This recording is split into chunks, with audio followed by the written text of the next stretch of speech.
The Colorado Buffaloes are 4-1, a mark that very few people thought they would be able to say they had after 5 games. Well, Coach Prime has been saying for a long time, we coming, we coming, we coming. Now it's starting to look like we here. Let's get into it. And before we get started, make sure you hit the like and subscribe button for On 3 Recruits so you can get the best college football and recruiting content in the business. And make sure you follow me on Twitter and Instagram at Dukes D Scoop. Dukes, what's with the shades? Well, guys, I usually wear the same type of glasses, Cartier glasses. Hopefully they give me a sponsorship one day, but until then, I'll continue to get them on my own. But I put the shades on today because the future in Colorado looks really bright. A little bit corny, but hey, we'll roll with it. But no, seriously, that was a different team that we saw in Orlando this weekend. A lot of people are going to take back to last year and say, well, they had a 3-0 start last year. Nah, dog.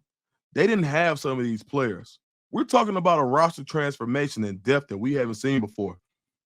When you look at not just what they did, but how they did it. A UCF team that was averaging 375 rushing yards a game, over 45 points.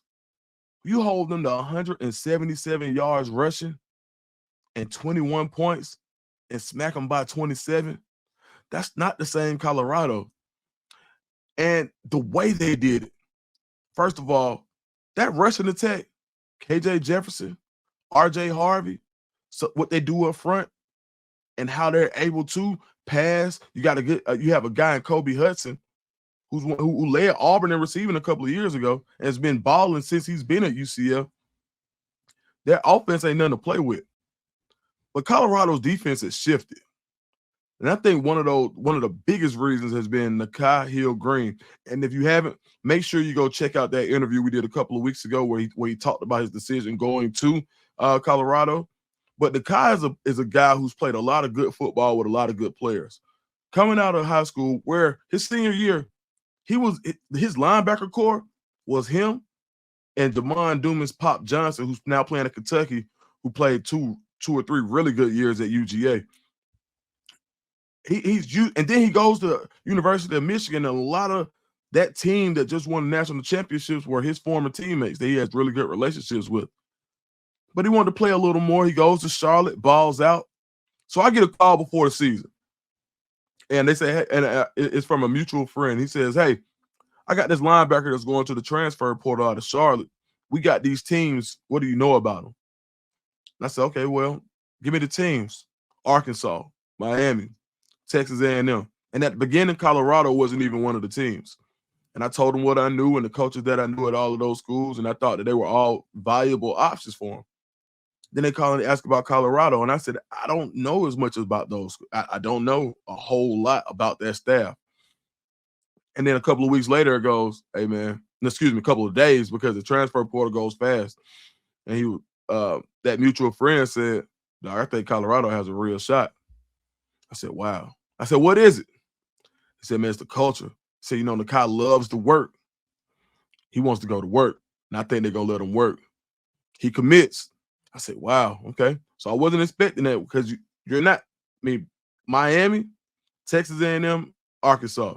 That's probably one of the best teams in the country in Miami, and 2 SEC teams. All right. I said, that kind of opened my eyes a little bit. And not too long after that, I saw what else they were doing in the portal. I said, yeah, Colorado may be a little bit different this year. Why is that important? Because he didn't start the year starting. That's how deep Colorado's roster is this year. You look at the offensive line, you've got plenty of size and experience, and some of these guys are not starting. They have built roster depth. Look at the wide receiver room. When you look at Wester and you look at Will Shepherd, and then you look at Travis Hunter, who do you put in single coverage? We're getting big-time catches, game-winning catches, highlight reel catches from 3 people. Like, you cannot just man up one guy. Then you look at the backfield. Now, a couple of weeks ago, after the loss to Nebraska, I said, man, Pat Sherman's going to change. I dug up an old stat. If you go back and look at it, I dug up a stat from Pat Sherman's worst game in the NFL, and he corrected it instantly. His worst game when it came as far as rushing, when he was with the Broncos, he had Melvin Gordon and Javonte Williams and barely ran him, right? And I know it was a game flow, and I watched what he said, but he also said after that game that won't happen again. Now you go from a point where you're running the ball maybe 10 times a game to almost 30 times a game. You're running it at a 4 yards a carry clip. That's different. This Colorado team is different. Why is that so important? It's important because you're not just doing it for the naysayers. You're doing it for the people who want Colorado to be good. People want to see proof of concept and what happens if I get to Colorado. You're not just doing it with Shedeur and Travis Hunter. And for recruiting, that speaks volumes. A few of the guys who were in attendance this weekend that Colorado has been recruiting, Tavion Swint, Javon Boggs, Waltez Clark, Lamar Brown, the number one player in the class of 26, he was there. Number one, I think, offensive lineman or defensive lineman. He could play either one, and he would be ranked in the top 2. He's almost like a Travis Hunter type player on the as far as linemen go. He could play both. I believe Lamar Brown could play snaps both ways in college if he wanted to. He was there, and they were on the UCF side. But if you don't think they were paying attention to everything that came to with Coach Prime going to Florida and the Colorado, the culture of Colorado, everything that comes with that, the pregame stuff, Rick Ross, social media influencers, everybody who came, Cam Newton spending as a guest of UCF, spending as much time with Colorado as he did UCF. If you don't think the recruits are paying attention to that, you got to be crazy. You think Carter Smith isn't watching, and he'll be on the show in a minute. You think he isn't watching this from home saying, man, that looks electric. That's the culture. In our interview, Carter said he likes Colorado because they got the culture. And I think the UCF win was a win for the culture. It was everything you aren't supposed to be able to do, you did it. Against a guy in Gus Malzahn who does it, who understands the culture. And Coach Malzahn is a guy who's always had good recruiters around him and giving young coaches an opportunity. And he gets it, he understands. So that's why that was such a big game. So Colorado could have went in there, laid an egg, and all of those recruits say, no, they're not ready yet. Because you got to think, UCF is just getting into the Big 12 as well. This is only their second year. And they're only their second year of Group of 5 football. So Colorado, which was 1-11 2 years ago, versus a UCF team that wasn't even Power 5 or Power 4 3 years ago, that's two teams battling to get their rosters to where they need to be successful in the Big 12. UCF came in as a 15-point favorite. I saw it get as high as 15.5. Shout out to everybody who took that money line. Probably really happy right now. But yeah, so that was like a tier type thing. So now Colorado wants to get into that next tier. You beat Baylor in dramatic fashion at home. And a lot of times when you see games played like that, where it's not definitive, where it's more like, man, you squeeze one out. Those games are good, definitely, because they test the mettle of your team. But then you get one where it's just domination, where it felt like early on, the first turnover, it felt like, oh, here we go. And then Colorado just said, no, we straight. They turn the ball back over. Shedeur goes down the field.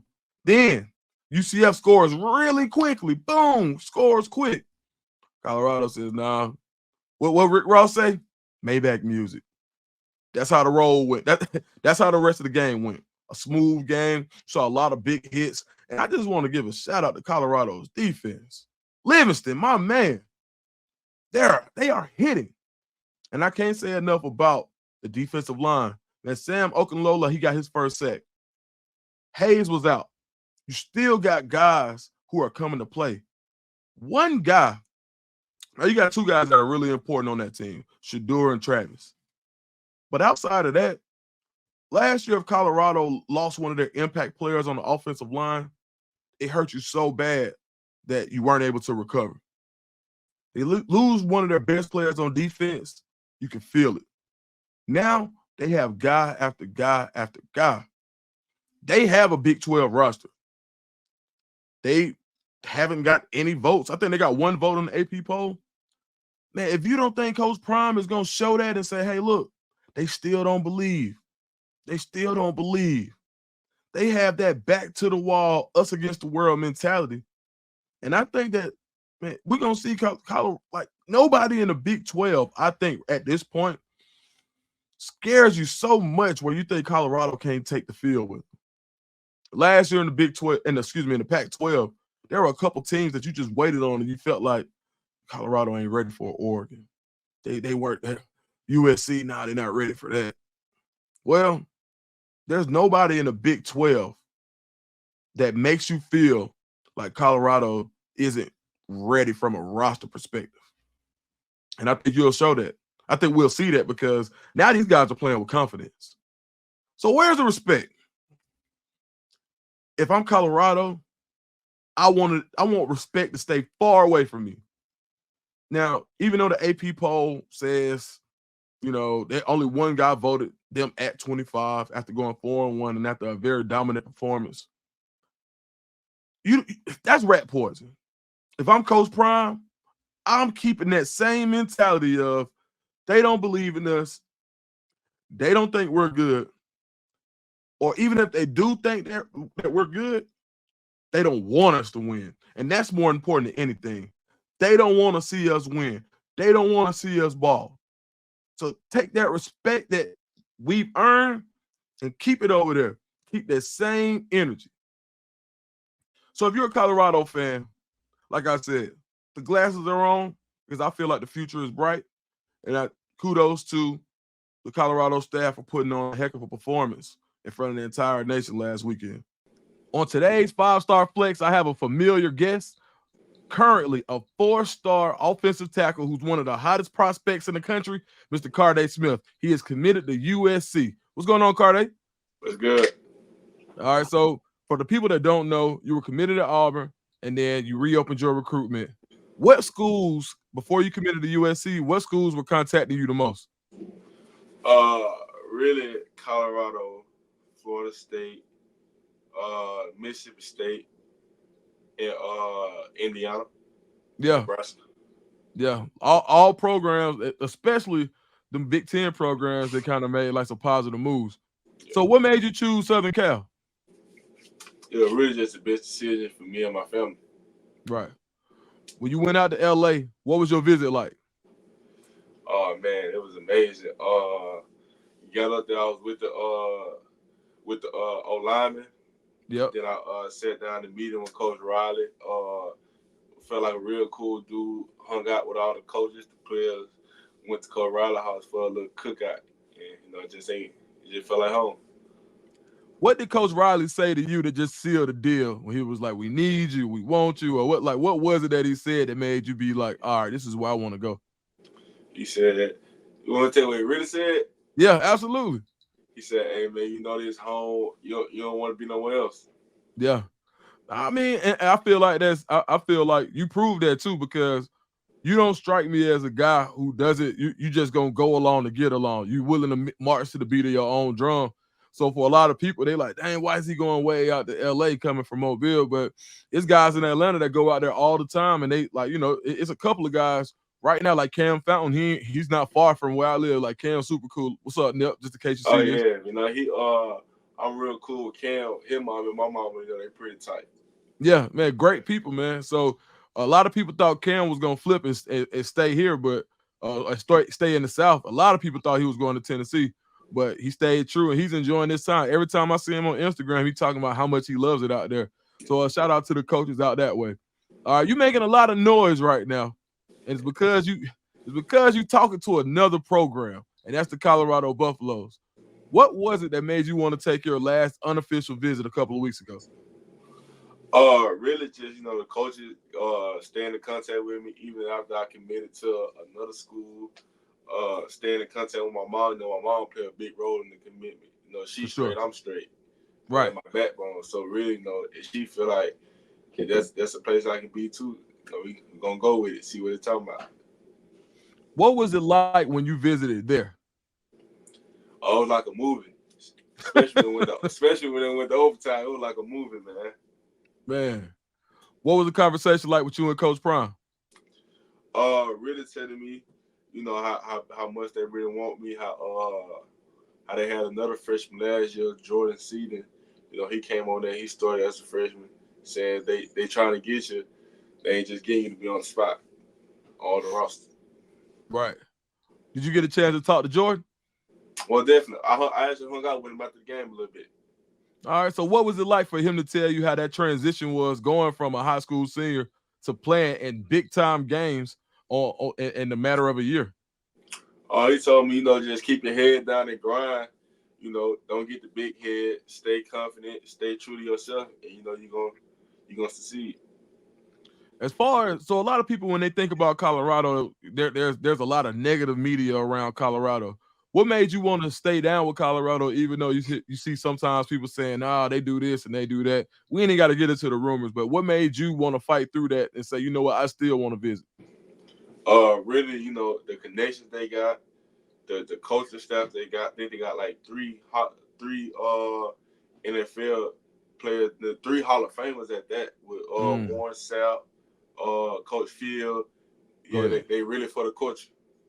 No, I like that because when we talk about things that colleges, what makes colleges attractive to players, sometimes we talk about culture, but sometimes it's the culture that you're used to. And I think that Colorado does a good job of inviting like hip hop culture and wanting to make sure that guys are comfortable when they're there.